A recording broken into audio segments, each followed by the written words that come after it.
So we got the No Kings protest coming up on Saturday, and it is set to be the biggest protest in American history. I was at the last one, and I was blown away at the turnout. And here we go again for round number two. There's a lot of people that have been reaching out to me, and they've been expressing concern. And I truly understand why that you would be, because of everything that's going on in the world and the way that this administration is just going about dubbing Democrats as terrorists and dubbing anyone who disagrees with them as domestic terrorists.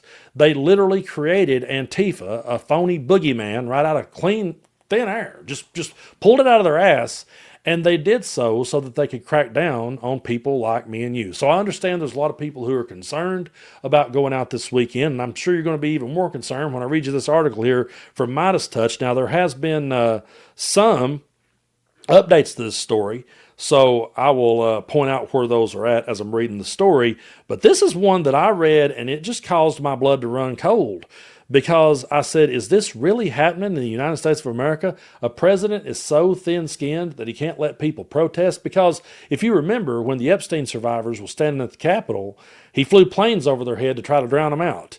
Don't be surprised if you see that kind of stuff this coming Saturday, and don't be surprised if you're in California and you see this bunch of happy horse shit. So I'm going to be reading this article here, and like I said, part of it has been updated. It was written by Aaron Parnas. Trump may launch missiles from warships into California this Friday and Saturday as part of a vanity parade. Now, the part that's been updated right here, the original sources told Midas that the White House would shut down portions of I-5 for the J.D. Vance's Marine Corps Spectacular. They've dialed that back and said that's not going to happen now. But this right here is absolutely ridiculous. So I'm going to skip ahead this paragraph here because it was talking about the shutdowns, which I'm going to play a clip here in a minute of Gavin Newsom talking about how you've dialed that one back. We'll just pick up the article right here. The Trump administration is apparently finalizing plans for 2 days of events under the pretext of the 250th anniversary of the Marine Corps. Sources close to Midas Touch describe the closure. Hold on one second. My article jumped out from under me there. Let's start that over. The Trump administration is apparently finalizing plans for 2 days of events under the pretext of the 250th anniversary of the U.S. Marine Corps. Sources close to Midas Touch describe the closure as part of a vanity parade. They may involve Navy warships shooting live missiles into Camp Pendleton as a show of force. Before I keep reading, I just got to say, is anyone surprised? Like, is anyone surprised? Is there ever going to be something that I read to you that you go, holy shit, Brando, I can't believe that? Or are you just going to be like, yeah, I could believe that he would flex on this day? So J.D. Vance is expected to be present and intends to lead the parade. And like I said, they've already dialed it back about closing it down. But the major road closures would have coincided with a federal government closure, leaving thousands of Marines and federal employees unpaid, even as they are ordered to support the festivities. So the ripple effects could cripple emergency response time, business operations, and regional supply chains, costing an estimated $8.2 million in long visitor spending per day. Local officials say the event was announced with scant notice, no coordination, and zero transparency, coming from the administration that claims to be the most not transparent administration we've ever seen. Now, I'm going to go ahead and skip ahead here because, like I said, this article has been updated since. But Gavin Newsom did say this would be an absurd show of force and totally uncalled for during a government shutdown when members of the military cannot even get a paycheck. So Newsom was asked about this when they decided to dial it back on the road closures, and this is what he had to say. Well, we'll see what actually takes place. We were under the understanding they were going to close I-5, up to 80,000 vehicles on Friday, tomorrow, and Saturday. And then they seem to have backed off on that. They were going to move forward with a display, doing something, but they're not clearly sharing that with state officials. It was fundamental that we needed to be part of that if we were going to shut down the freeway to make sure it was done in an appropriate manner. But it appears, as I said, they've backed off. So to be determined what they are proposing to do. We're proud of this country, proud of our military, proud of the 250th anniversary. Anything we can do to celebrate our vets, to celebrate our heroes, I'm all for. Let's just do it in coordination and collaboration with state and local leaders. That continues to be a struggle with this administration that is more interested in doing things to people than doing things with people in relationship to these kind of activities. And that's pretty much the best point that he could have made. This administration is about doing stuff to people and not with them. They don't give a damn what these governors say, what these mayors say, and it's always Democratic-ran places that they go to and flex because they're going out of their way to make Democrats the enemy. Folks, we're not in the same political arguments that we were once having. We're up against a group of people now who are deeming anyone that votes against them as domestic terrorists. They always accused us of doing it, when all we were doing was just pointing to the people that stormed the Capitol and saying, that's domestic terrorism, and there it is on video. They gaslit us and still are gaslighting us on all that. They still refuse to accept that. Those people were given pardons and turned into cult heroes. But we're up against a group of people now who are hell-bent on making us the enemy, and I do believe it's going to get to a point where if you've donated to any organization, where you've donated to a politician, voted Democrat or voted for Kamala Harris, they're going to find a way to twist that and make that we're suddenly the enemy. And that's not how it is. I want to remind people, it is not against the law to vote for the Democrats. It's not against the law to spend money on a Democratic candidate, to donate money to their campaign. It's not against the law to donate money to nonprofit organizations. But they're trying to go out of their way to make it that way, and I do believe a move like this is meant to scare people in California and go, hey, we better not go to the protest because that lunatic's going to be shooting missiles. I mean, that's how crazy that this administration has become. But I'm going to play you one more clip here of Gavin Newsom talking about no kings and what it really means. No kings. A declaration of independence against the tyranny, against lawlessness in the context that there was no rule of law. It was the rule of the king. And I think increasingly people are waking up to the rule of law in this country, increasingly appearing to be the rule of Don.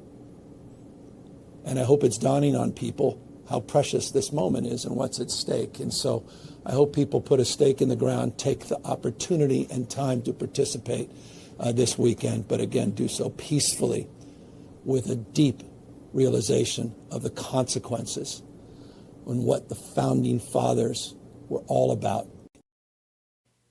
I agree wholeheartedly. And folks, it's a time like we've never seen before in American history. And it's a time when, going out to protest does make you feel uneasy. I understand it if you are. So I would just like to back up what Newsom said there and say, when you go out to protest, do so peacefully. Don't give anyone a reason to think that you're trying to agitate or do anything wrong, because really, in Trump's world, they don't have to. They could just create boogeymen out of thin air and give it a label and give it a name and then put people in that box if they want to. It's completely un-American. Everything about this president is un-American, and that's why twice in the first year of his presidency, we have had these protests saying, we don't want to live under a king. MAGA's okay with it. Steve Bannon said they're working on trying to find a way to get Trump on the ballot for 2028. He doesn't care.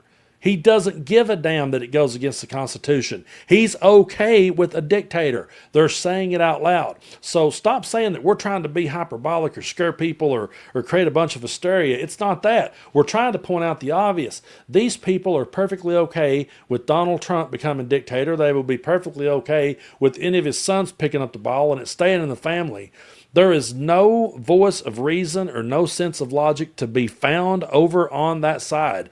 And so what they're doing is they're trying to weaponize the government any way they can, not only against the politicians and governors like Gavin Newsom. Not only are they going to try to send the guard into those places, but they're also trying to intimidate people like us from protesting and then try to accuse us of being paid and say that, oh, the signs were made in advance. No, folks, I've never been paid to go to a protest. As a matter of fact, I'm not a fan of them.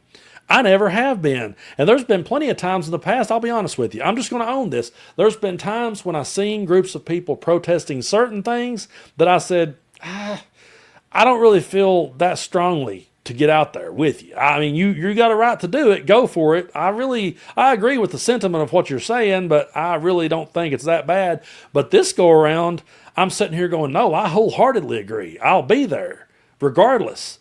Because it's one of those things where the price is too heavy this go around. And do these things do good? That's up for debate. A lot of people feels like they don't do good, and I totally understand it. I feel that way a lot of times. But if anything, it shows solidarity. It shows unity. I think it's good for community. MAGA built one of the most hateful communities in human history. Go read what the young Republicans had to say and realize that's who MAGA is. We had a dude just recently get found with a swastika in his office. He says he don't know how it got there. I hope that he's actually right and that someone just framed him on that one, and that's not really who he is. But here's the kicker. I don't have no faith. Do you? Do you really have faith that this guy was doing the right thing? I don't, because not even J.D. Vance, not even Donald Trump can bring themselves to say that they disavow white supremacy. They won't call it out. They just pass it off like, oh, they were just kids making jokes. No, some of these people were in their 30s. It's absolutely ridiculous where we're at. But what I would say to you is get out there and protest peacefully. You have a First Amendment right to do so. You also have the right to be against this president. You also have a right to vote against this president. And you also have a right to not agree with fascism. You also have a right to not believe in a governmental system that is led by a dictator, having complete power, forcibly suppressing opposition and criticism, regimenting all industry and commerce, etc., and emphasizing an aggressive nationalism and often racism. You have every right, folks, to stand up against that. And they can call us whatever they want to. They can pull whatever name out that they want to call us. But it's not that we're being paid by Soros and we're being paid to be there. It's we're seeing what this loose cannon is doing to this country. We realize how serious it is. We realized it before he got elected the second time. We're trying to drive the point home even further. And so I would just say, be careful, be safe out there, protest peacefully. We do not in any way condone political violence. We stand strongly against it, but we stand up for the First Amendment. We stand up for the right to speak our mind and to speak out against our leaders. And, you know, I'm not a fan of MAGA, but if they want to have whatever protest, parade, whatever, I mean, I'll sit back and call bullshit on it. When Donald Trump had his stupid ass military parade, I absolutely sat back and called bullshit because I knew it was just a bunch of cosplay, but I didn't say they didn't have the right to do it. I didn't call them domestic terrorists for doing it. I didn't call for them to be arrested, but that's what we're up against.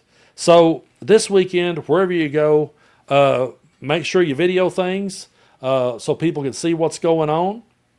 Just stay safe. Protest peacefully, and remember you have a right to do so. And remember, we are a country that does not believe in kings. If MAGA wants to bow and worship him, let them go for it. But let one of them step up. I would just like to hear one of them say, rather than say, oh, they're having a Hate America rally, how about you say, we don't want a king either? How about they say that? They never say that. They never say, oh, and by the way, we don't want a king. Why? Because Steve Bannon's going, we'll make sure he's on the ballot in 28. That's who we're up against. Don't ever lose sight of that. And don't ever lose sight of your right to speak freely. The day they take that away, folks, we got nothing left.